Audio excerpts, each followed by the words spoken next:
weird fucking guys. You're doing a manly thing, and you're a fucking dork. I've got my lightsaber wearing my Pokemon hat today. Like, what the fuck is this? Wow, you're a real Renaissance man, you know that? Goddamn man-child. What a fucking dork. Yeah. But he's our dork.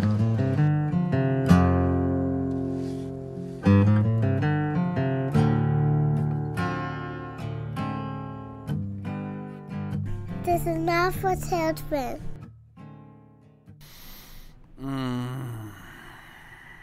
Hey, John. Don't mind me. I'm just buying shit on Amazon right now. Yeah, I bought toilet paper and fucking... I'm serious.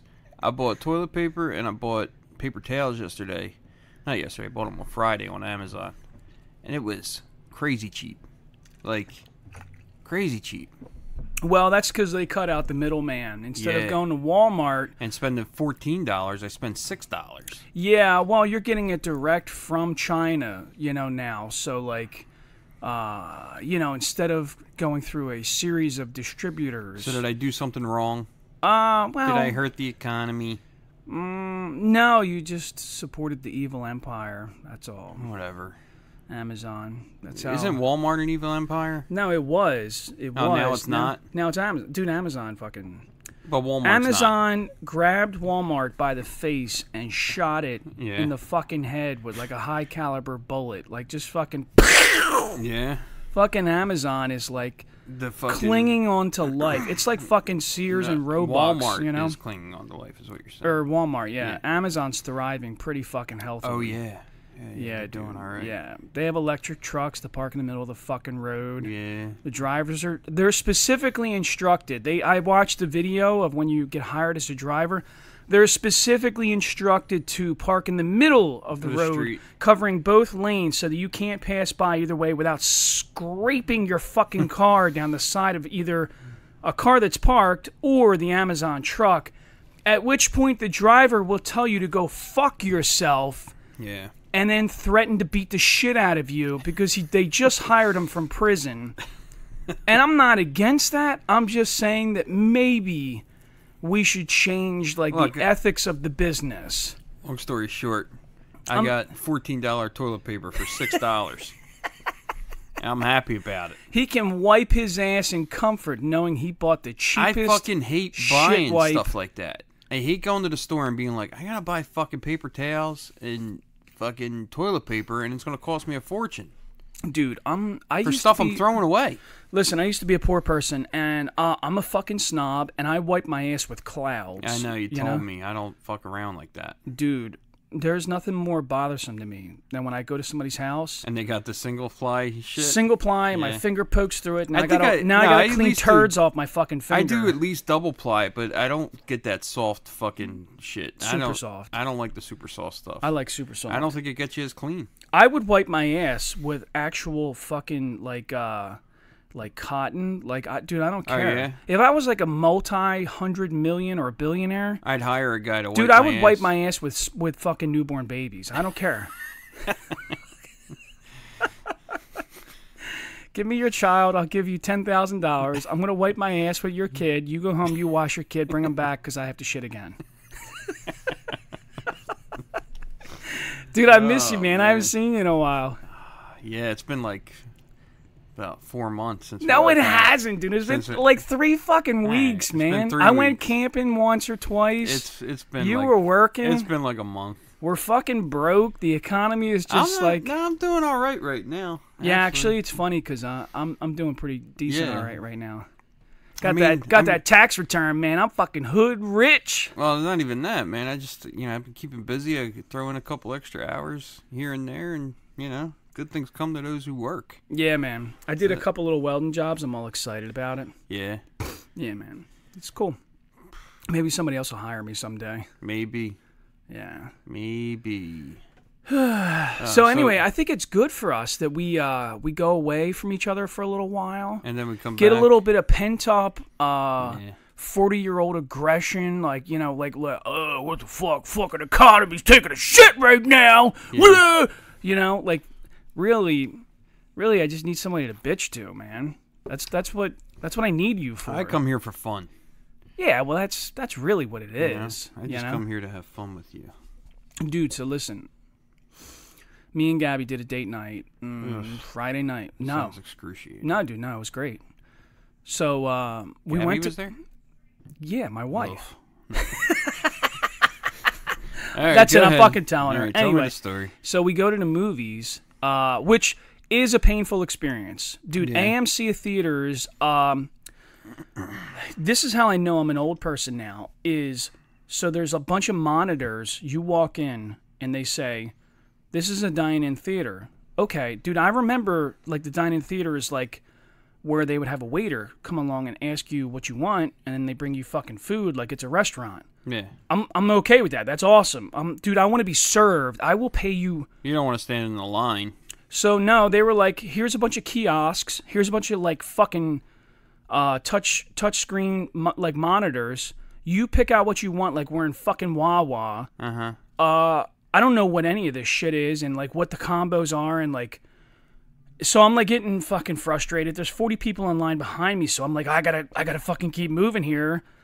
And the girl is super sweet that, like, is trying to help me, but I'm, like, aggravated because why the fuck don't you just hit the buttons? Yeah, right. And fucking put it in there Why for me? can't Can you I just go just to the verbally counter? explain to you that I want fucking popcorn and a fucking icy? You gotta order shit on a kiosk now? Like, they don't have a Dude, counter? I was so annoyed, and then Gabby had to go stand in line at the bar, and they were like, oh, well, you could also order food here, and I'm like, yeah, but I don't want fucking drinks. I don't want a fucking drink, you know? So then there was, like, this little woman. Can you take the booze into the fucking... Yeah. To the movie? That's the only benefit for her. Oh. Like, for me, I'm just standing there like a jerk-off. No, I know, because you don't do that sort of thing. But, like, yeah, that's kind of cool. I wouldn't mind, like, sitting there and having, like, a big-ass beer. But they kind of segregated everything. So, like, the popcorn girl is, like, one little, like, vendor. And there's a monitor on the wall with, like, here's your ticket number. When it pops up, says your shit is ready. Mm-hmm. Then you go up to the little counter and get your fucking popcorn. I haven't been to the movies in forever. Dude, so I'm standing there looking like, there's like 40 fucking numbers on this goddamn monitor. We're all waiting for popcorn, and this fucking girl is moving 1 mile an hour. Mm-hmm. So finally, she sees me standing there for like 15 fucking minutes, I swear to God. And she's like, oh, are you waiting for popcorn? And I'm like, yeah. Yeah, dude. Oh, well, what's your ticket number? And then she, like, takes my ticket. She goes, oh, here's a large popcorn. And I'm like, what the fuck, dude? Yeah, How come I couldn't just hand you fucking money, like, you know, a $50 bill for a bucket of popcorn? Yeah. Because that's how much it costs now. That's crazy. So, like, the whole That's experience... the big reason I don't go, is just because it's, you know... Dude, the whole experience in the beginning was annoying. But then when we sat down, all right, so this is when it all turns. Dude, the movie was awesome. What'd you say? So we went and saw... Gabby was like, oh, I want to see this little vampire girl called Abigail. And I'm like, I don't know. I never heard of it. I don't know what the fuck you're talking about. I never heard of it either. Dude, it's fun. It's a fun movie. I think it's something that you would enjoy. Yeah? Yeah, so, like, the premise is that there's these robbers or kidnappers, and they're going to kidnap this little rich girl and hold her ransom to the father, who is, like, unbelievably fucking wealthy. Well, it turns out they kidnapped a vampire girl. Right. And she's fucking brutal. And like, dude, she's like... She's running roughshod over them. So, it's kind of like a weird, like... They take her to this house that some crime boss guy's like, okay, you're my team. I'm going to lock you guys in this fucking house. You're going to babysit her for 24 hours. We're going to get the money, and we're fucking out of here. And they're like, okay, we'll all get locked in this house for 24 hours. So it's like a horror movie? Oh, yeah. Yeah, right. Dude. Yeah, this isn't like Danny DeVito, Matilda. No, man. Hijinks. Home Alone. No, dude. Home Alone with the vampire. This is like Kill Bill of the vampires. Okay. Dude, there is fucking blood by the, like, hundreds of gallons. Oh, like, wow. every time somebody dies, they paint the whole fucking room with blood and guts. Yeah. Like, it's awesome. I think it's hilarious because it's so eccentric. There's like, dude, there's not even that much meat in a fucking human. Yeah, right. Like, It's when just one of the exaggerated. vampires... So then the little girl bites this guy who turns into a vampire, and when he explodes, dude, I died laughing because, dude, he literally was like an explosion of fucking red Yeah. die. Like, it was just like, and there was just shit everywhere. The one human girl and the one vampire girl are literally just fucking candy-coated in fucking red dye, you know? And I was like the only one in the theater that thought it was fucking hilarious. I'm like, dude, theatrically, this is ridiculous, you know? But it's fun. It's fun. Like, the little girl is a ballerina, and she likes music, so she's, like, dancing like a little ballerina in this evil kind of way, like, taunting all the kidnappers, because she's like, you know, you thought you kidnapped me. You're my fucking dinner tonight. Wow. You know? So it was fun. It's called Abigail? Abigail, yeah. Okay. Yeah, when it comes out, you should watch it, dude. Yeah, I've been like saying I'm gonna go see that movie with Kristen Stewart and that other chick. Yeah. The bodybuilding gym movie. Okay. With the girls. Yeah. But I haven't gone to. Where they're lesbians. Yeah, when you told me the premise, I was just like, I don't dude, care about that's none gonna of be this awesome shit. movie. Yeah, I don't give a awesome. fuck. I guarantee it's awesome. Dude, I'm kind of burnt out on hearing about how great fucking women are. Yeah, I'm not. I love women. Yeah, no, I love women. That's not what I'm saying. I'm saying I'm tired of hearing that, like, women are so strong and tough and they're going to fix everything. Well, this is like kind of like a seedy pop, like Pulp Fiction type fucking like violent movie. Yeah, that's fine. Fun. That's fine. With but it's hot still ass women. Yeah, but it's not the movie. It's all of Hollywood. Yeah. Has this theory that we're just going to keep pushing it until it's real. Women are stronger than men. I don't know if you know this yet, but women are stronger than men. That's fucking funny because I still got to open your fucking pickle jar. Yeah. You know? Yeah, that's true. So I'm fucking burnt out. And I'm not trying to put down my wife or my daughter or anything. I think you can be strong. I think you can be. I think you're taking it too literal. No, dude. It's every fucking movie. I'm tired of watching Encanto on fucking Disney. I don't know what that is. It's a fucking Disney movie, and the big hulk of a fucking woman is the strongest person on the show, and she's the one that carries everything. And they even have a whole fucking song about how she's so tired of carrying everything. It's comically symbolic for the working class of America, which is all men. Like fucking 1% women, you know? I don't know. I know. I go to construction sites. Yeah, I have yet to meet dudes. a fucking woman iron worker. Really? Yeah, nope, doesn't happen. Every day I go. They're doing all this work on the road that leads out of my house. Yeah. It's been going on for like months, and like the foreman is a chick. Yeah, the foreman. Of what? I don't know. Like she just directs everything, you know? Like she's the Okay, boss. so she's a superintendent. I don't know what she is. I just think it's kind of cool. Yeah, she's out there, you know. All right, so she's got an engineering degree. Yeah, she's like a Springsteen song waiting to happen, you know?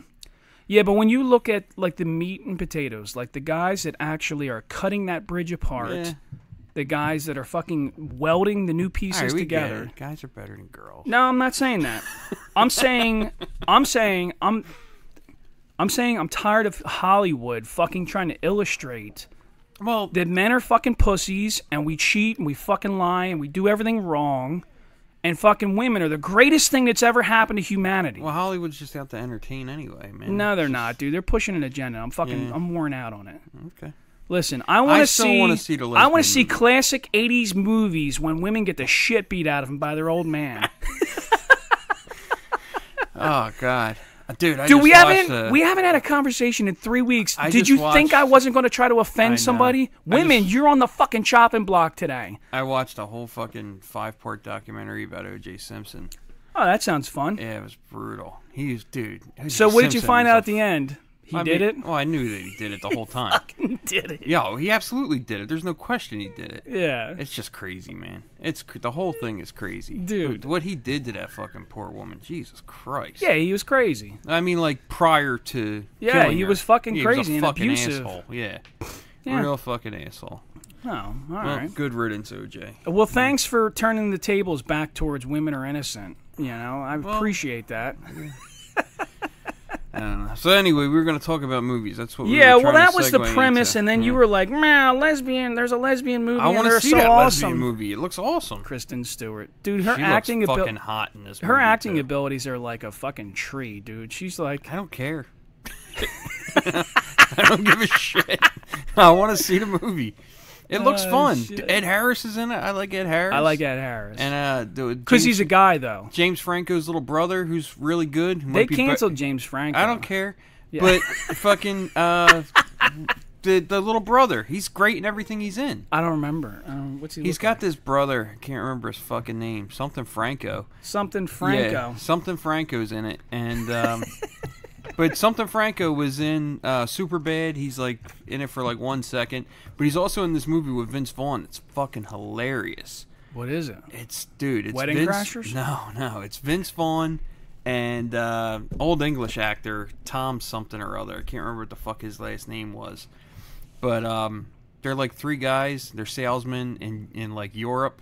They're like in Germany, and Somethin Franco plays a character named Mike Pancake. What the fuck is Somethin Franco's name? Yeah, well, that's his new name now, Somethin Franco. But maybe that'll be the name of this episode, Somethin Franco. I like it. That's Yeah. what we're using. But what the fuck is the movie called? It's like Unfinished Business or some shit like that. We don't know the name of the movie. We don't know the name of the actor. I'm almost positive it's called Unfinished Business. And it's like one of these sleeper comedies that nobody knows about. And then you watch it and you're laughing your ass off for 2 hours straight.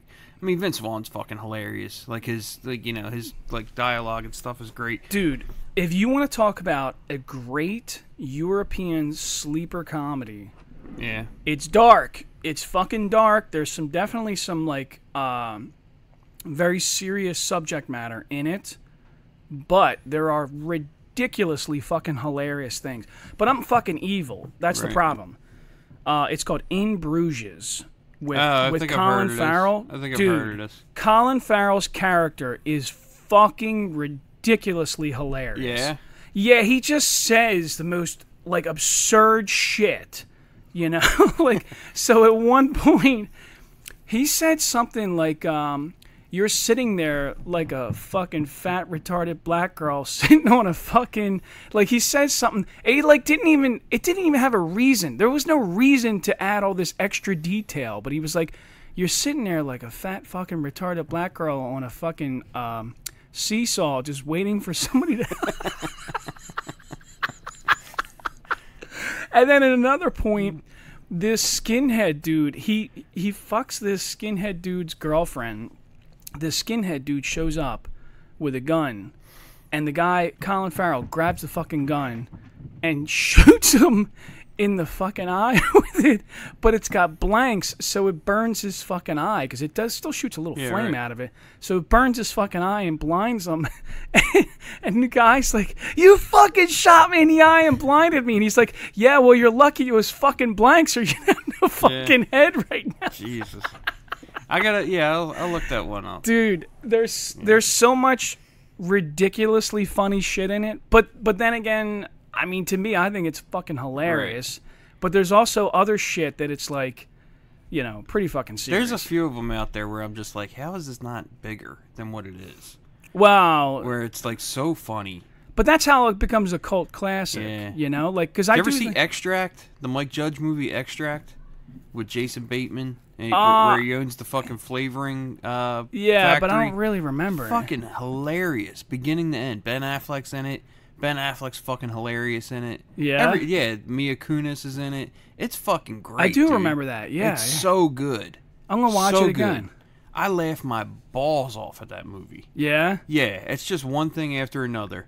And it's, like, so relatable, you know, to, like, because, you know, we're in, like, that fucking, that blue-collar world, working class kind of.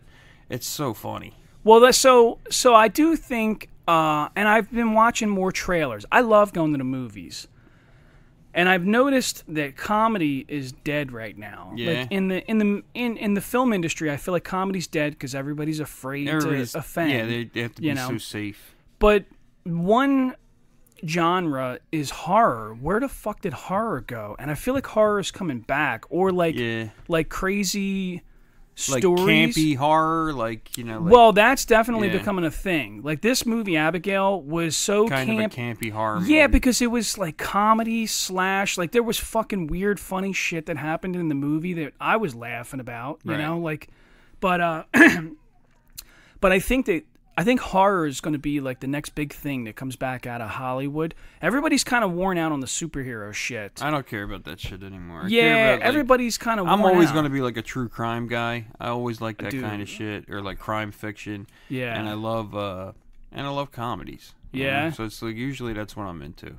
What Like, about like horror? You don't like horror at all? I don't hate it, but I don't like seek it out. Yeah. You know? Like Every now and then when I some hear sci-fi stuff I like, but you know, Yeah. it's like usually the same shit I've always liked. yeah, You know? some sci-fi is good, but Sometimes I'd rather just watch a documentary about the sci-fi movie than actually Hmm. watch the sci-fi movie. yeah. You know, kind of how they made it or whatever. But yeah, I guess it's mostly comedy and like I like some dramas and shit like that. Yeah. You know, I usually like movies that are about somebody who's kind of like down on their luck, or Yeah, like the the dregs of underdog. yeah, like the dregs of society type people that are kind of like, you know, Yeah. there's usually like a good story behind it or something. Like I like that kind of shit. And Yeah.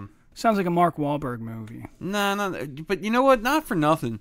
I think Mark Wahlberg is like one of the worst actors in the world. Really? Yeah, I think like every once in a while he does something that's good.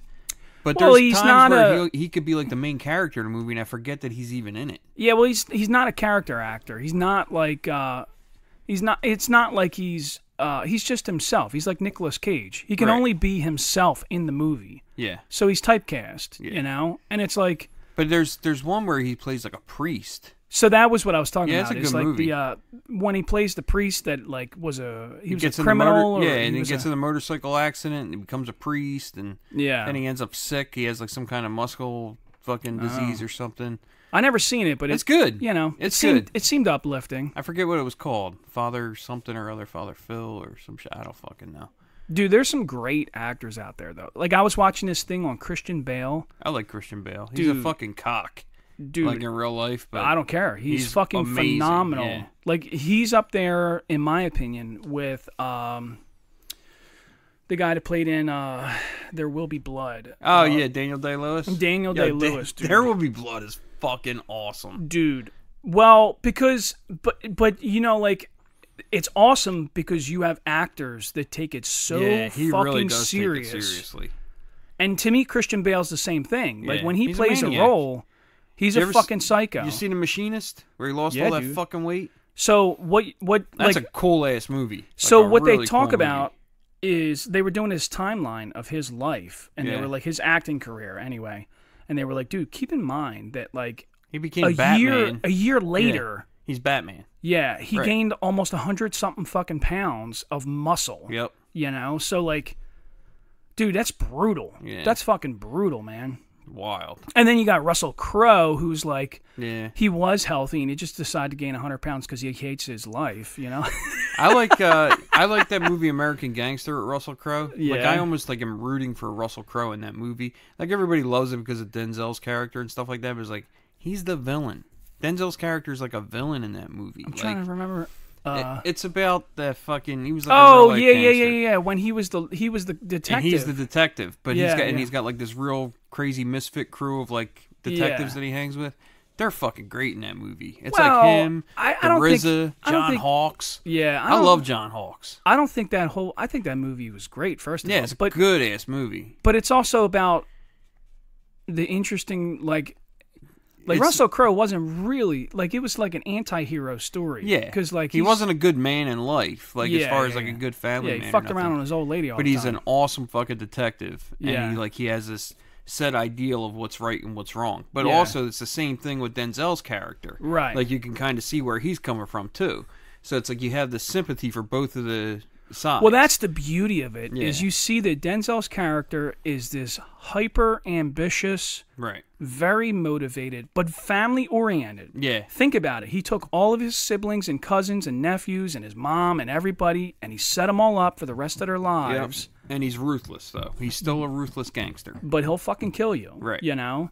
And then the other end of the spectrum is that He's a Russell shit Crowe's family guy, character. but he has this idea of like this is what's right and just. Yeah. Yeah. You know? Isn't that interesting? It's an awesome fucking movie. Yeah. Awesome movie. And when they finally meet face to face in that movie is like one of my favorite scenes when they're sitting across from each other in the room. Yeah. And he says something about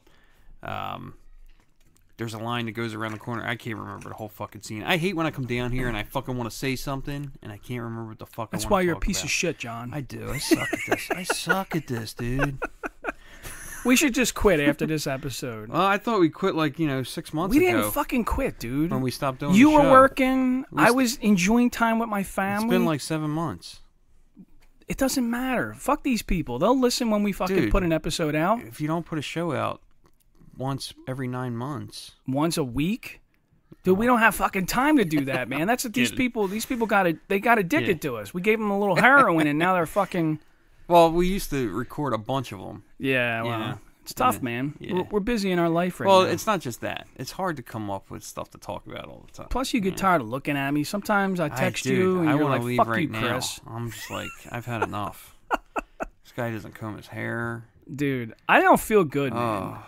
I was hacking up blood and shit this morning. And my right eye was all puffy and fucking... Yeah? Yeah, I dropped this fucking antibiotic shit in my eye. It looks all right now. Yeah, it's because I'm on drugs. Yeah. You know? Oh. Dude, I got a question for you. Well, let's stay on films. You yelled at me before the episode, and you're we got to stay on topic here. Yeah. All right, dude. So let's go down the rabbit hole of I like really weird, creepy shit. Disturbing shit. Yeah, sometimes I can only do it now that I'm older. I can only stomach it in moderation. Yeah, sometimes dude, there's one movie I saw one time. It took me 3 times to fucking finish it. Really? Yeah, I had to watch it in sections. It was so disturbing. What is it? It's called The Heart is Deceitful Above All Things.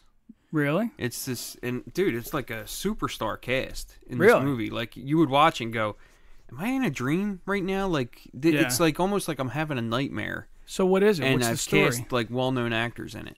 It's a movie that's based on a novel that turns out the novel is supposed to be this memoir of this guy.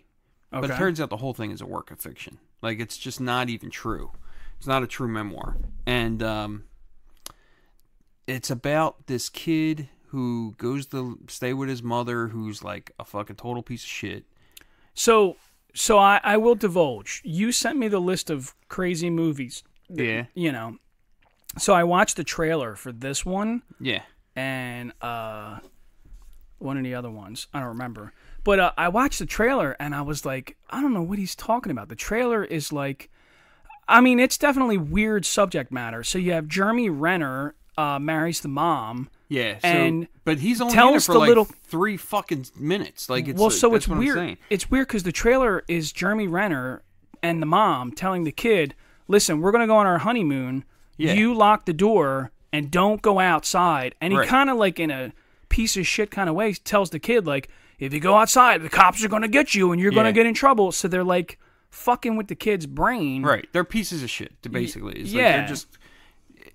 It starts off, she gets this kid back. It's Asia Argentino, who's this Italian actress. Okay. She's actually the daughter of the guy who made not The Walking Dead. What the fuck is the movie with the zombies? And this is a recent movie. This isn't that recent. It said 2023. Oh, no. This is older than that. This is at least 2005. Oh, really? Maybe a little after 2005, but around that time. My sister showed me this movie one time at her apartment. Yeah? That's how I saw it. Okay. And my sister's been gone for fucking years now, at least 6 years. Oh, okay. But all right, so what's the story though? The story is just one fucking thing after another. You become desensitized to bad situations with this movie. Is it about the kid, or is it mostly about this kid's journey through life? It starts off one kid plays them, and then the kids that are. You ever hear of The Sweet Life of Zack and Cody? No. It's a Disney show. Okay. With these little blonde fuckers that live in a hotel. They play the kid in the movie, so they have these Disney actors that are in this very disturbing fucking movie. Winona Ryder shows up in it. Marilyn Manson. Really? Jeremy Renner. Yeah. But it's creepy, man. It's fucking Jeremy Renner comes back. They lock him in that room. He fucking destroys the room. Jeremy Renner comes back and sexually abuses him. It's fucking weird. And then they run away from him. And then they're at a fucking truck stop. And then Marilyn Manson's there. And the kid dresses up like a woman and seduces Marilyn Manson. It's really fucking weird. Oh, I don't want to watch this. Yeah, I don't think you do. But dude, literally, my sister was like a dark character sometimes. Like, she was into this high art kind of stuff every once in a while. Yeah. And it took me like 3 attempts to finish this movie. So, dude, it's tough. I don't know the name of it, but I do know that Kevin Bacon was the main character, and he plays a pedophile. In what? I don't know. I can't remember the name of the movie, but dude, it didn't really they didn't publicize it too much. Kevin Bacon, I don't even think Is it Sleepers? No. This is like the whole premise of the movie is Kevin Bacon is a pedophile that's released from prison, and then like you're getting his perspective on like trying to deal with not, advancing on his impulses, but like they show you him like sitting next to schoolyards and watching children, and like he talks to the one neighbor's kid, and it's all like, dude, like. I was fucking like... It's unsettling. Dude, I can't fucking... like... I don't want to sympathize, man. I don't want to fucking... But it's hurting my soul because I also fucking love Kevin Bacon. Like, I'm a guy from Philadelphia, dude. We love Kevin Bacon, you know? But I'm like, what the fuck, man? You're fucking my brain all up, dude. Right. This is fucking Dirty Dance... Or not Dirty Dancing, what the fuck was the movie where he danced in it? Footloose. Footloose. Yeah, man. And then the other one where he was a courier riding the bicycle. That was like one of my favorite Kevin Bacon movies, by the way. Courier riding the bicycle? Yeah, he was like a Wall Street broker, and he decided to quit his fucking job and go be a courier on a 10-speed. And he like... I don't know this one. Oh, dude, it was a great fucking movie. Yeah? Yeah, it was like... Dude, I was like a total 80s, 90s fucking movie kid. Like, I fucking... Like, I loved Emilio Estevez and fucking Charlie Sheen and Kevin Bacon and, I'm going to keep going off the topic here, but Emilio Estevez is in a movie with Demi Moore. Yeah. In the 80s called Wisdom. Did you ever see that shit where he, like, daydreams that he's a bank robber? I don't know. It's really fun. Yeah? Really fucking fun movie. Yeah? Turns out it's all just a dream. Yeah, He's not really robbing the banks at the end, but, like, to watch it is great. Like... he's like, I gotta run in this bank real quick, and Demi Moore drops him off, and he goes in there and he robs the fucking place, and he comes out and he's like, come on, ride. And she's like, what? I got Chinese food or whatever, And she's like, no, you gotta fucking drive, And then, so it's a fun movie, man. Yeah, it's a really fun movie. It like I remember watching it like when I was like 7, 8 years old. Yeah, really good. Sometimes to stay on topic with the creepy movies though, dude, I've seen a few. Like I used to love horror. Yeah. I liked in my 20s it was fun to be scared the shit out of or creeped out or whatever. You ever heard of Suicide Club? Yeah, I think I've seen this. Is that the... Wait, no, that's Suicide Club. That's the Japanese movie, right? Yeah, dude. Yeah, no, I've never seen it. Dude, it is so unbelievably fucked up. Yeah. That I don't even know if you could probably find it. I don't know. Yeah, that's the other thing about, like, disturbing movies. Like, you can't fucking find them to stream them or to, like, watch them online or anything like that. Like, you really got to seek them out. So, Suicide Club, if you like detective stories, that's kind of what the premise is it's a detective trying to understand why there is this sudden movement going on in Japan where teenagers are doing these mass suicides. So, the opening credits is a bunch of school kids standing on a platform down in the subway system, and they're singing this song as the credits are opening up, as they're rolling, and they're holding hands and they're rocking their hands, standing on the edge of the platform as the train is coming. Oof. And then when the train comes, they all leap in front of the fucking train. The train mows them down, and you see blood for like 10 fucking minutes. Jesus. And that's the beginning. Yeah. It gets worse, And so, like, the premise of the movie is this detective is trying to understand what the fuck is going on here. Yeah. It's a very interesting detective story, but it's like the visualization is fucking like, holy shit, dude. Right. So it's another fucking seriously disturbing movie. Yeah. So it's like some of that stuff, it's like, I just feel like with the one I was telling you about, it just feels like every scene you're becoming more and more desensitized to something in the movie. Because by the end of the movie, you've forgotten a lot of what you've already seen. Because each scene is worse than the last. Really? Like, that's what it feels like. Like at one point in that movie, there's like in the hardest deceitful above all things, it's like fucking meth lab explosion and people running down. It's like how much bad shit can happen. So what's the premise? The kid starts out with a bad childhood and turns. It ends up by the end of the movie he's back with his mother. It's just a full cycle. Really? Yeah, and then that's the end of the movies. They walk off together, and it's like, oh, he ended up back with her. You know. It's not him progressing through his life. It's just no, dude. It's like 1 year of his life and how bad it was. Yeah, kinda. It's kind of just like everything that goes on in this kid's life is dog shit. You wow. know? And then but at no point are you made to feel like there's something's going to get better or anything. Yeah. It's just like this constant portrait of terrible torture. Not really even torture, but like I don't know how else to describe it. It's just like horrible luck. Yeah, it's just situational fucking things that it doesn't feel like there's really even a plot to the movie. It just feels like it's like one shitty situation after another, after another, after another. That's one of them like one and done movies. Like you can only fucking watch that and you're like, okay, I fucking never need to see this again. And I was like, all right, I'm good. I think it was like 10 minutes into it. I was like, I don't have it in me to watch this. And then I went back and I watched another half an hour of it and I was like, oh, this is fucking brutal. Yeah. And then I went back and I watched it again and then I was like, oh, all right, I might as well just fucking finish it. The problem with these stories, because I knew that my sister would ask me, did you finish it? You know? Well, the other problem is curiosity kills the cat. Yeah. It's because like you're telling me this now, and you kind of want to see. There is a part of me that's like, fuck it. Maybe I do want to see. I mean, part of me was like, this is disgusting, and then part of it was like, I gotta see where it goes from here, kind of thing, you know? Yeah. But there's no like climatic. There's no fucking 3-part, beginning. This is the introduction. This is the climax. This is the conclusion. But who's the audience for that? Like, I think the audience for that is middle America, like upper middle class people that have never really experienced ugly shit. No, I don't think that's what it is either. I think it's more like this niche crowd of like art sadists? Loving, like that artsy film crew, like people that are like that would think this is a great film. Really? Like these like. I think there's an element to it where people watch him like that was really well done or whatever. Really? Yeah.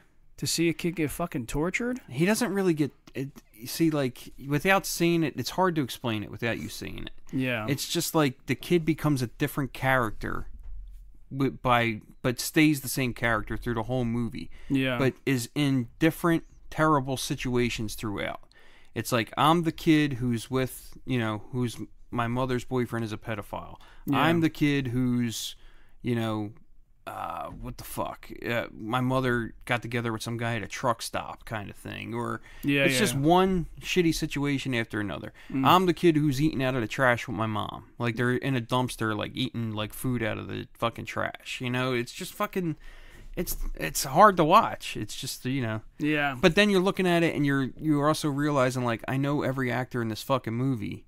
And it just feels like none of these people would ever do this movie, Yeah, but yes and no. Maybe sometimes I think Hollywood actors want to push. Yeah, they want to. Like a real story. Like Kevin Bacon trying to, play the pedophile. Jesus Christ, man, that was a fucking hard one to stomach, man. I watched it to the end, and like it's so disturbing at the end because he's sitting in a park. I think, if I recall correctly, he's sitting in a park and he's talking to a kid. Yeah. Like sitting at a park bench, and even the visualization is so fucking creepy because it's very bright and luminescent, and it looks visually happy, but that there's like this fucking demon, like it's like not in a Christian sense, but just like this fucking guy is brainstorming evil shit right now, and the kid is just asking him questions, and I think the guy is trying to control himself, but he also like is so fucking alone that he doesn't, I don't know. It was so fucking, dude, I'll never in my fucking life watch that again. No. But trying to think what other movies did I find that were really fucking disturbing. So I got a movie that's fucking awesome. But I know that it probably got ripped off the fucking shelves when the trans culture became a huge thing in the last few years.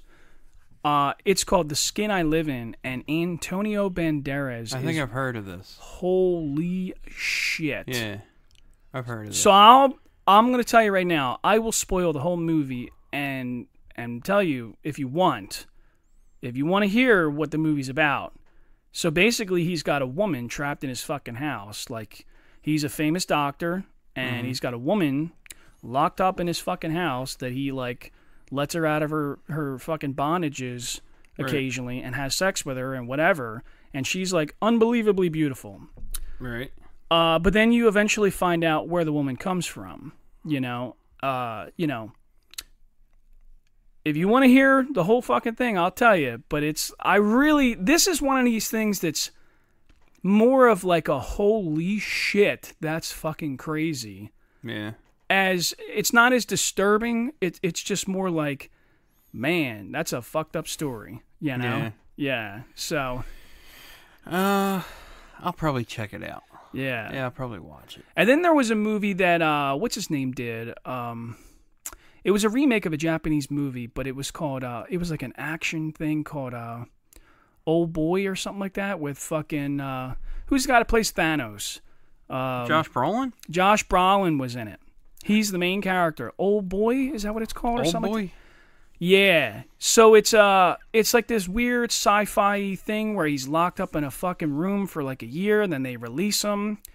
And then there's something happens, like some woman comes into his life, and he's being like led by a criminal. He used to be a detective or something, and he's being like led like through this story.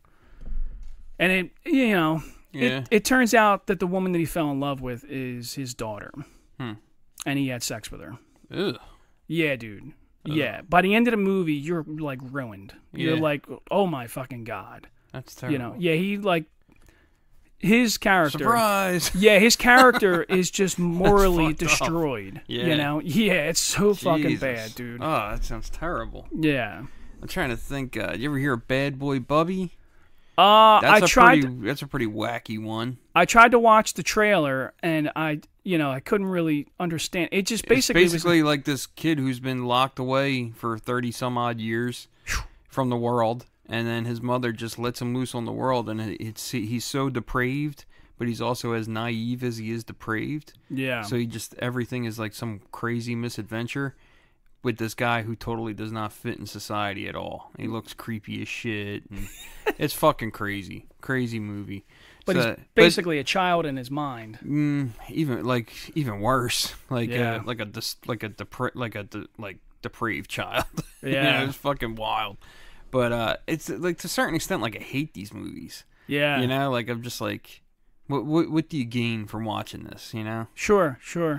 Yeah. Some of them just, it's like, I don't know. It was the whole point of this to make me feel unsettled kind of thing, yeah. Yeah, but isn't that part of like being like understanding people's stories? Like isn't that the point of being a storyteller? I feel sometimes... like it's you're like conditioning your audience for something, or I don't know. Or it's like I'm going to shine a light on this. It's like that dude that does the interviews that you like. You know, the guy who does Salt White Underbelly. Oh, like yeah, he's just dude. exposing a raw nerve. So I of love reality. I love that guy, Yeah. and I think that it's just because, dude, like I said, I sat and listened to some of the sex offender interviews that he did, and it's like I can appreciate him maintaining his composure and being completely unbiased and asking simple questions. He doesn't really pick at anything. He just is like, "Oh, really? Why do you think that?" You know? And like, dude, that was one that I had to turn off a few times. There was some fucking interviews on there that I was just like, dude, I can't fucking do this, you know? There was a mother that basically did like a webcam with her son and did unbelievable fucking things. Ugh. And like, I mean, she was remorseful. She was like really broken up about like she claimed she was in her bad addiction and like that's how Even still. Yeah, man. I don't know, dude. I don't know, man. I love my fucking children. I'm a recovering addict. I can't possibly imagine exploiting my children to feed my addiction. I think that would be like, if that thought entered my fucking brain, even in my worst check part, out or something. Yeah, you know? dude, it's time to go to rehab. Right. I don't want to fucking do this. That's you know? crazy. But I don't know, man. I guess I guess everybody's got a different view on the world. Like, to me, I don't want to affect my family. Dude, I'm trying to break the generational curses, you know? Like, I hope to God that my kids don't have to go through an addiction or anything crazy that I experienced. That's the worst part about being a parent. Is that like uncertainty of like certain things and like knowing that you can't control a lot of shit. Dude, it's tough. I'm fucking scared a lot of times. Like, I have a bad habit of projecting and thinking like my daughter always asking about candy. I instantly assume that she has addict-like behavior, and it freaks me out. And so, like, my wife thinks that I'm just a psycho and I don't want her to have sugar, and I'm like, no, I don't want her to be obsessed with the fucking phones. I don't want her to be obsessed with watching certain TV shows. But that's because you're aware of that behavior. Yeah, and it fucking freaks me yourself. out. So, I mean, like, yeah, it's not a bad thing, but it's also not like... it's good to be driven, but it's also... It's not like... It's not totally unwarranted, but I don't think it's something that you need to think that hard about all the time. Yeah, but I also know that an obsession can consume you, and it can be poisonous in your life, and that's what I'm afraid of. It could be, a poor behavior that leads to other things, Like, it could be like a cornerstone of, like, not saying that just like, because she's obsessed with candy, but it's like, there could be certain things that you get obsessed with that you think are harmless, which is actually causing a domino effect in the rest of your life. Yeah. You know what I mean? Yeah. Yeah, I'm worried about that, Well, I mean, that's anybody. Yeah. I mean, have you ever spent too much money on car parts? Oh, yeah. And been like, fuck, I should have not done that because now this is a priority and I can't do anything about it kind of thing, So when people talk to me about addiction and they're like, oh, well, you're all better now. And I'm like, no, dude. It just manifests in different ways. Dude, this is a for real thing. We're done movies now. Yeah, fuck this meandering talk about movies. I'll tell you this, though. I think once you, like, become an addictive person and you, like, have an addictive personality, it comes out in other ways. Yeah. So, dude, 2 years ago, for some fucking weird reason, I first of all, I love sweets all the time. Yeah. Like, I become obsessed with a thing, and then I'm stuck on it for months, maybe years. So, like, dude, at one point I bought a box of Gushers at the fucking grocery store, and then for months I would buy several boxes of Gushers every week, and I would eat all of them fucking things myself. Wow. Like, I would hide them from the kids or give them one pack, and I would take 3 for myself because I'm a fucking psycho.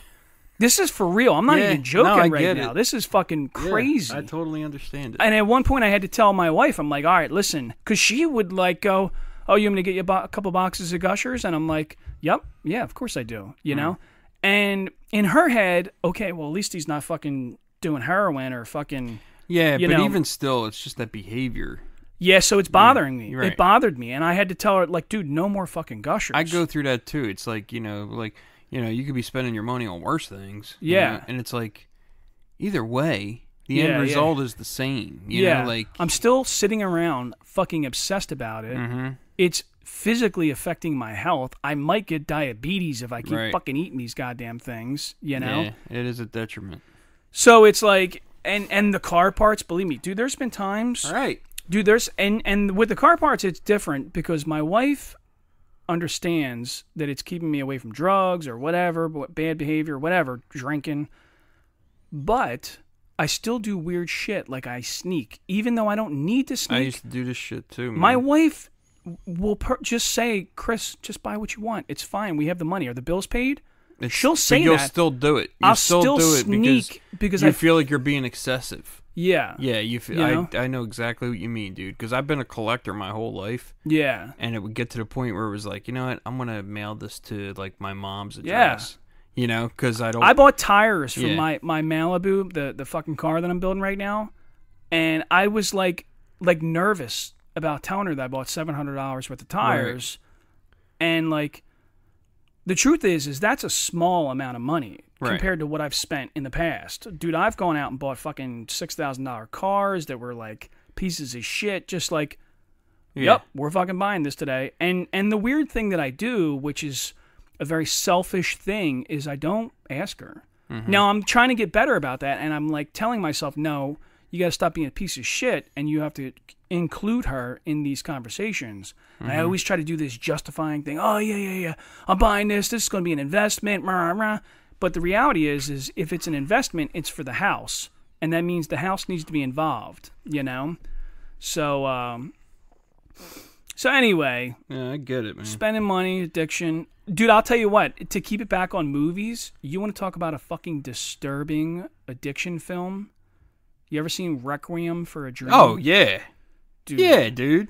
Dude, that movie. Oh, dude. So, you know what's great, though, is I can watch that over and over again just because from a cinematography point of view, I think that it's very well done. Yeah, it's a great movie, but it's fucking scary as shit. Well, people don't realize that was, first of all, that was the premise of the movie, is to like kind scare. of like, yeah, kind of freak you out a little bit. But when you watch the entire thing, so when listen, this is how fucking psychotic I am. When I first got clean is when I actually saw it. And it fucking, like, dude, I almost threw up on myself. I was like so disturbed by watching it. But then when you watch it later and you see the way the cinematography is, in the beginning, everything is bright colors and it's illuminant and it's like just playful and it's fun and we're just getting a little high and everything's okay. It's not a big deal. And then it's a slow drift. I think they even use special filters on the cameras to make it look darker and darker and darker and darker. And towards the end, it's fucking disturbing. The guy loses his arm. She's doing sex shows, thing, you know. Ass thing, and you know, like it's fucking brutal. And the mother with the television obsession. Dude. You know, I'm gonna be on television. Well, she was on. She was taking the diet pills. Yeah. Wild movie. Yeah, which is real. It is real. That is how you know it. It happens. When Jared Little wakes up and his arm's gone, you're just like, fuck. Yeah, dude. You know? But that's reality. And then what Marlon Wayans I think was in it, and he ends up in prison. You know, yeah, dude. It really is like that, you know. But dude, that was definitely one of them films that I was like, oh, you know, my God. dude. What's crazy is that woman that's in that movie, Jennifer Connelly. Oh man, she's been around forever, dude. Forever. Yeah. Like, she was in Once Upon a Time in America, dude, which was like 1983. Dude, she's got to be in her like 60s or something. She has to be. She has to. Because she was in The Labyrinth with fucking David Bowie. Yeah, man. dude. She's been around forever. Yeah, and she was a teenager in that film, I think. You know, so it's like, dude, when you do the math, she's a fucking vampire. She's unbelievably beautiful. Yeah, she's incredibly beautiful. Yeah. Yeah. I mean, even if she's 85, I would still. I mean, I think she's like really young in Once Upon a Time in America, but even still, to have that kind of longevity, wild. Yeah, she's been around forever. Yeah, I think Hollywood. Oh, dude, you know what movie I watched and I fucking hated it? Oh, let's hear it. Because I thought it was going to be like semi-funny. Yeah, but I'm starting to fucking really not be able to stand the fucking dude. What's his name? Jonah Hill. Oh, yeah. I'm really just like, dude, I'm done. Well, he's a Hollywood jerk-off now. He is a fucking jack-off. Dude, this movie... What's the one with he's married dating the black girl? Yeah. That is the worst fucking movie ever made. Yeah. The worst movie ever made. The worst. Dude, I had that on for about a half an hour. I stopped turning this the fuck off. Yeah. This is the most fucking... pandering, so me and Gabby, stupid piece of shit I've ever seen in my life. Me and Gabby watched it and we both were like, yep, that fucking blew. Oh, it was so fucking ridiculously overdone. Yeah. Now listen, I will say, essentially, Eddie Murphy is a racist in that movie. Yeah. He's a racist. Yeah. And the whole idea of this movie is to like you're trying to illustrate that like his family is like this ignorant kind of like stupid, like I'm unaware that I'm being racist. Yeah. And then you got Eddie Murphy, who's like supposed to be like the conscience of the movie as far as like racially. I mean, he's a total racist. Yeah. Everything is about race. Yep. Yeah. That movie sucks, dude. That movie sucks. So even in the end, I didn't even finish it. I was fucking bothered because I think that there's a lot of truths in the film. Right. Like, I do think that, like, my mom pretty much represented Lois from fucking, what's that show? Seinfeld? Oh, whatever. Elaine. Yeah, Elaine from fucking Seinfeld. Julie. So my Julie mom Louis is that Dreyfus. lady. My mom is that fucking Like, she'll lady. just say silly shit. Dude, Like, it's you don't definitely realize how insensitive you're being. Kind yeah, definitely. Like, sometimes she fucking pops off and says weird shit, and you're just like, she don't even know that, like, dude, you sound like a fucking retard right now. Yeah. I love my mom, but come on, mom, you sound like a fucking retard. Yeah. You know? But like she's trying to be endearing, but at the same time, it's like coming off wrong. but there's definitely a problem where people think that there's only racism in one direction. Like, when me and Gabby met, oh yeah, man, there was fucking friction. Yeah. And I felt bad because they would never say shit in front of me. Right. But they would say it to Gabby. And it kind of makes her life miserable away from you. Dude, right. when we were getting married, like, she flipped the fuck out on them. Yeah. You know? She was like, fuck you, you know. Right. You don't have to come to the fucking wedding. You know? You don't have to live my life either. Yeah. Thing, you know? Now, I will say since the years have gone by, things are different now. And like, there's still weird shit that people say, not to me, not about me. This is the funny thing that they have said, some of my in-laws to my wife, they've said, yeah, but you know, he's one of the good ones. Yeah. Dude, imagine if my family said that about Gabby. Yeah. Like, imagine, oh yeah, but she's one of the good ones. Don't worry. Right. She's one of the good ones. Which people do say that. A lot of people say that. People say that. But you know what the funny part about breaking racism, though, is that's the crumbling of the wall. Right. It really kind of is. So, like, you can get offended by it, but the reality is you need to be nice to people in order to illustrate that your belief structure is fucked, you know? And I'm sure in the beginning people met my wife and they were like, oh, what the fuck is this all about? And then they were like, you know what? She's one of the good ones. And you know what, though? It sounds fucked up, but now you're going to have, like, this little window of, like, okay, all right, there's a black dude. Let me talk to him. Hey, no shit, he's one of the good ones, too, you know? Right. So anyway, that's my social belief. I think most people that you meet on an individual basis, you realize they're not so bad. Yeah. You know, like. But on the same token, you should never. Now, this is where it becomes a fucking problem. Is I've met people that just throw the door open. And they're like, you know what? You're right. I was racist. Now I'm going to let everybody in, and I'm going to let people slide, even though they're doing fucked up shit. Some people are dog shit. If a black dude walks up and he says something fucking crazy to you, and you're just like, well, you know, he's a black guy, so he's okay.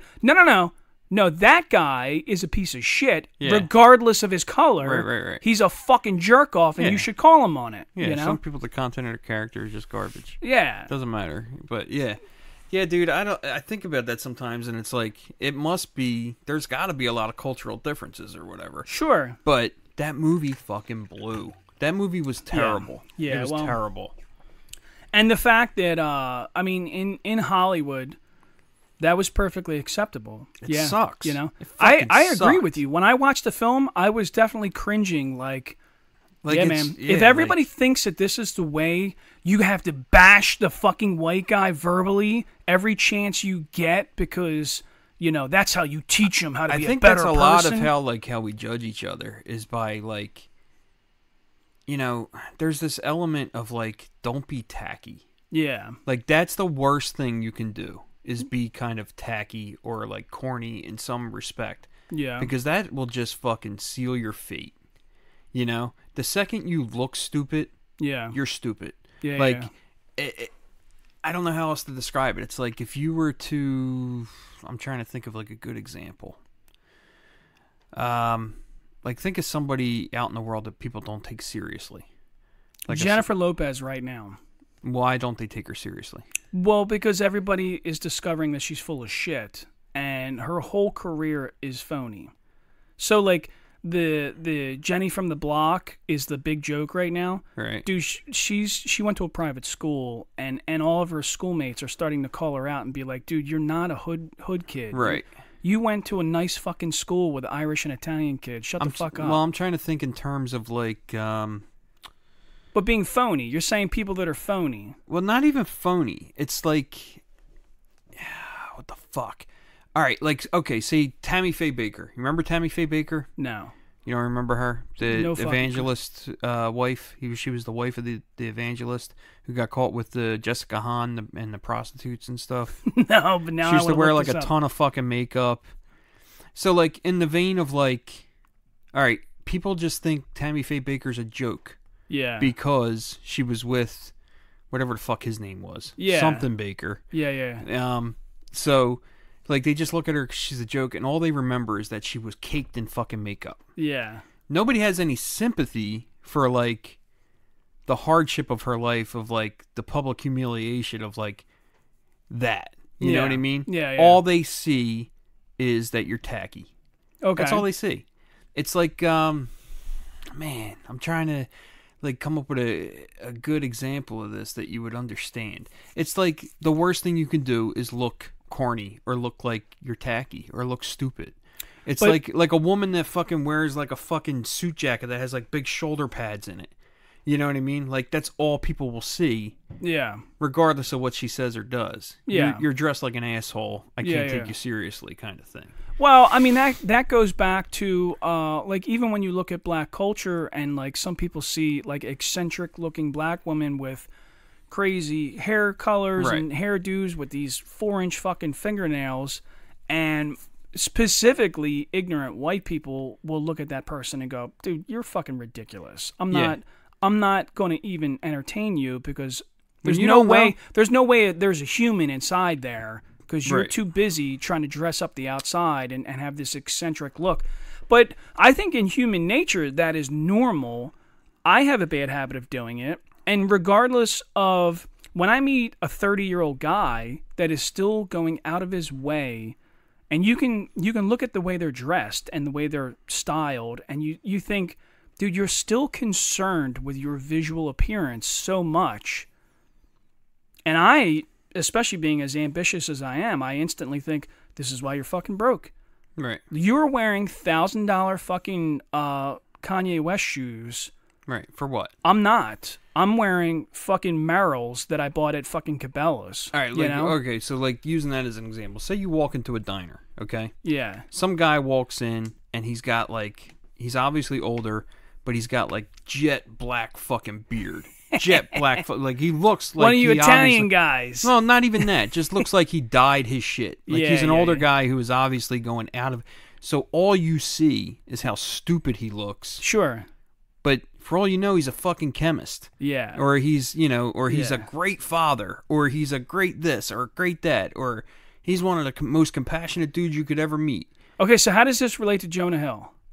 I don't remember, but I think Jonah Hill's a jack-off. Which is funny because that movie, Jonah Hill plays a podcaster. Yeah. But it's another pandering, fucking annoying kind of podcast. He's talking about hip-hop. And I think Eddie Murphy breaks his balls about. He's like, what the fuck do you know about black culture? Yeah, right. Dude, that movie sucked. Yeah. That movie fucking sucked. Well, I still think that the problem with Hollywood right now, especially when it comes to like lighthearted movies or comedies or whatever, is you're not representing real life. You're still pushing this woke, everybody, this mixed environment where there's fucking straight guys and gay guys just fucking hanging out playing basketball. Like, you're pushing this agenda that's not fucking real. Nobody sees it. Have you ever heard of the comedian Peter Ravello? No. He's pretty fucking good. I've probably heard his comedy. I think I've sent you things like on Instagram. So I listen to... like little shorts of him or whatever. Yeah, I listen to Pandora a lot. And if I put a comedian good, on... Man. All right, so keep going. What's he does say? this joke about, like, it's like this total fucking... He says something about stereotypes, how nobody can fucking joke about stereotypes anymore. Yeah. Because of, like, the woke mafia or whatever the fuck. And then he goes, well, fuck it, I'm going to do a stereotype. And then he does this, he goes... This is my imitation of a young Chinese American adult. and he like just looks off into the, and he doesn't do a Chinese accent. He doesn't do anything that would make you believe. He just totally lays out this fucking like this real life scenario of what it must be like to be a Chinese American. Yeah. You know, and just by the end of it, you kind of laugh at it because he's totally like shitting on the woke people. Yeah. Like, look, I told you what you wanted to hear. You know, fuck you. You know, it's such a good like, it's such a nice little fucking concise joke. Without, well, you'll have to find it and send it to me. Yeah, I can find it right now for you. Yeah. I think you would love it. Well, maybe we could just play it. Yeah. I think we could play it. All right, let's hear it. I mean, I don't know if there's any copyright infringement going on. No, well, I mean, it's public domain. He puts it out there for people, so why couldn't he? I still think there's some creative rights involved. But hey, whatever. Fuck that guy. Oh, fuck. Well, go ahead and keep talking until I find this fucking I'm gonna, piece of shit. you know, sometimes I scratch my balls, and All right, we meandered for about a minute and a half there, so we cut it out because I was looking for this fucking piece of shit video. It turns out I sent it to you. You're the person I sent it to. That's how I found it. Did I watch it? Yeah, it says you've seen it. All right, so here we go. This guy, Peter Ravello, has like this really good dry sense of humor about everything, but here it is. Woke mob says you can't do caricatures of other races anymore, and to that I say, oh yeah? Watch this. This is my impression of a second-generation Chinese American. Oh, I don't know what I am. Am I Chinese? Am I American? Am I both? Am I neither? Sometimes it feels like I'm not Chinese enough for my parents and not American enough for my peers. Is it possible to hold on to the past while also looking to the future? How do I preserve my heritage while also carving out an identity of my own? These are difficult questions, but they will undoubtedly yield new and exciting ideas and beautiful modes of expression. Rise. Your move, libtards. The woke mob says you can't do caricatures of other... I just love, like, his fucking demeanor. It's like you think he's gonna do something totally fucked up. Like, you think he's gonna fucking start talking like a Chinese accent or whatever. Yeah. And he just, like, totally lays out a contemporary problem for somebody who is multicultural. You know what I mean? And then goes... Beat that, motherfucker. So, because you know what, though, man? You know what drives me nuts is the idea of cultural appropriation. Like, right now, there's this little fucking blonde girl that sings, like, these, like, reggae kind of fucking things. She sits in her car. Her car is, like, decked out in, like, this earthy decor shit that's, like, all around the windshield and, like, all on her steering wheel. And she literally is singing into the camera in her fucking car. And she's like a cute blonde chick. She's got mostly blonde dreadlocks that are like up above her fucking head and like all these piercings and fucking. But dude, the song is really just like her talking about smoking weed and being happy and being a nice person. And like, she's not an offensive person, but I guess the woke mob was like, you're a fucking white girl singing reggae songs, wearing dreadlocks. You're a piece of shit. Yeah. And you're like, dude, I don't understand cultural appropriation. When a black dude likes samurai culture, you know, the RZA from Wu-Tang Clan, like, are we saying that he's a fucking scumbag and he should stop doing that? Because it seemed to me like everybody was like, yeah, man, samurai culture is fucking awesome, you know? But now all of a sudden, like, everybody's so fucking stupid about all of this that it's like, it's ridiculous, you know? Like, it's, you know, I don't know, man. I'm fucking worn out on it. They're like, I've heard stories about people like trying to cancel certain movies because a straight actor played a gay guy, and you're corny. Like, what the fuck are you That's talking called fucking about? acting. Dude. That's what it is. It's acting. They're like, you know, what was it? The one movie they were like, oh, she's not actually Native American. She's actually Japanese. And it's like, dude, will you shut the fuck up, man? Yeah. Dude, that's like that John I don't Leguizamo fucking care, shit. Man. Did you ever see that? Like a couple years ago, John Leguizamo was like shitting on every fucking thing in Hollywood because he wasn't chosen to fucking play all the Hispanic roles. Like, he wanted to be Carlito in Carlito's Way, and he was pissed off that Al Pacino was Carlito. Yeah. And like, it was every fucking instance. And it's like, John Leguizamo, why can't you just realize that you're not in shit because you fucking suck. Like, you're not funny. Well, he's not. He's done some roles that I thought were great. I like, think he dude, fucking sucks. Dude, when he played the cat in Romeo and Juliet, I fucking love that character. The cat? Oh, he played. I don't remember the actual name of the. He played one of the. He was the bad guy. Oh, in the live action. Yeah, Romeo Leonardo and Juliet. DiCaprio. I never saw that. Dude, I thought it was great. I loved it. I didn't watch it. Yeah, I liked it. Yeah, it was visually very interesting.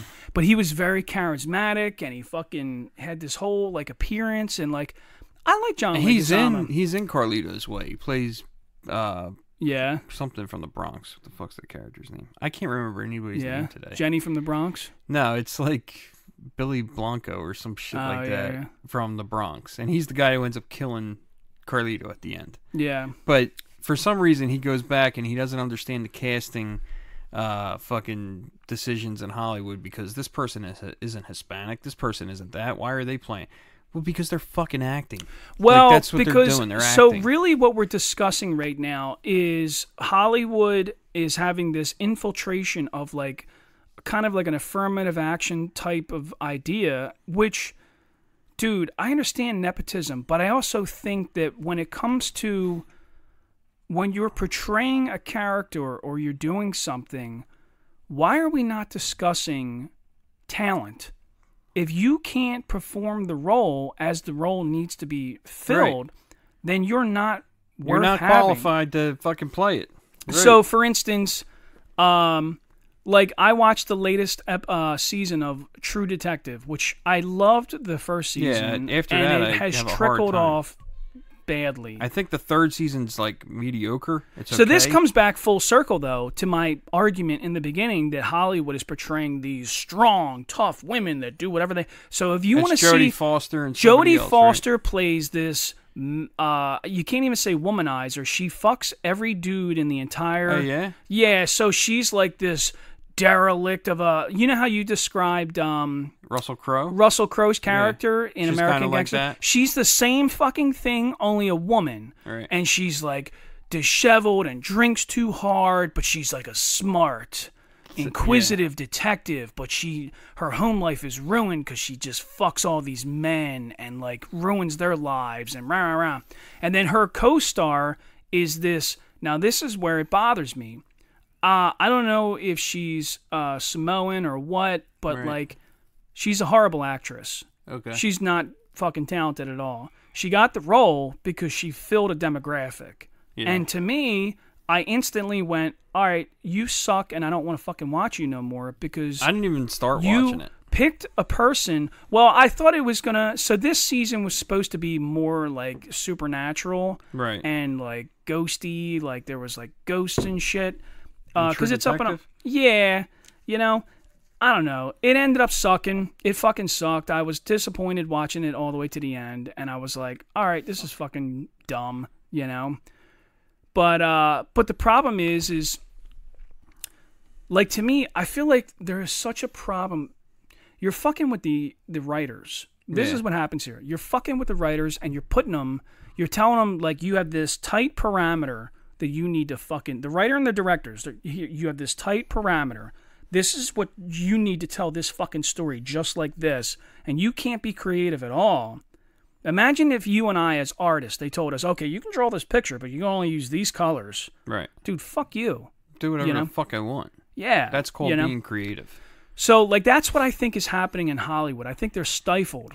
Yeah. Even comedy is stifled, you know? Yeah. I was highly disappointed at Bill Burr's that starring movie role. fucking sucks. Dude, bad. The Dad movie? Something like that. Yeah. But I was like, this is fucking garbage. Another I don't want to watch pandering this piece of shit And Bill fucking Burr, movie. notoriously not afraid to offend anybody. But in that movie, I felt like, what the fuck is this? Yeah. I thought this was going to be like a fucking knockout home run of Just comedy. playing it safe. And, dude, that's all it was. Yeah. It's just like, these are safe jokes. I can fucking, my career will keep advancing. Right. That's great, man. I all right. I think acting like that and like trying to pander to people and stuff, you're just making the situation worse. Yeah. You know?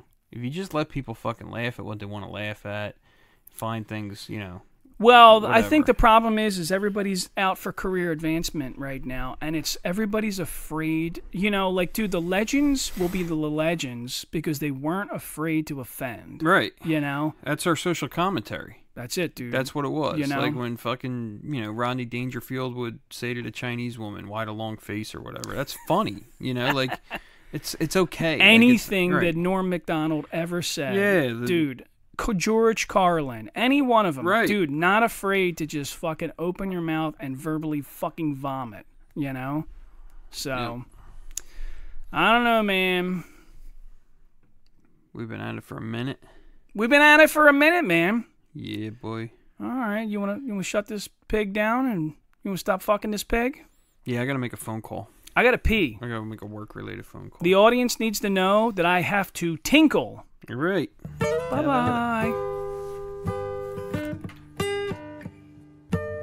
Thanks for listening to Renaissance Man-Child. Renaissance Man-Child is a Yardbird Tuna production. If you enjoyed the show, please like, follow, and share. Any ideas or suggestions, feel free to reach out to us on Facebook or Instagram. Oh, shit! You talk good.